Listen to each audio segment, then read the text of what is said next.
Okay, so this feature is for anybody that is visually impaired. If you want to read sometimes the terms of service, that's microscopic. So the trick is hold down the Windows icon and push the plus symbol 2 times.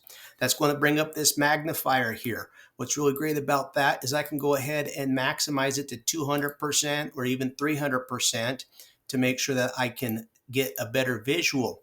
If worst case scenario, I can't. The best feature about the magnifier, when you push the window icon and the plus symbol twice, I could push the play app.clipchamp.com is sharing your screen. and it will go ahead and play the text. app.clipchamp.com is sharing your screen.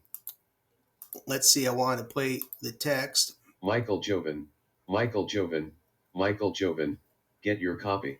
Michael Jovan continues to share his And you vast can see knowledge it and will wisdom of read global the operations website while for you. elegantly educating. So again, that is the Windows plus plus. To go out of that, just push Windows minus minus and it will go, or you could just X out of that.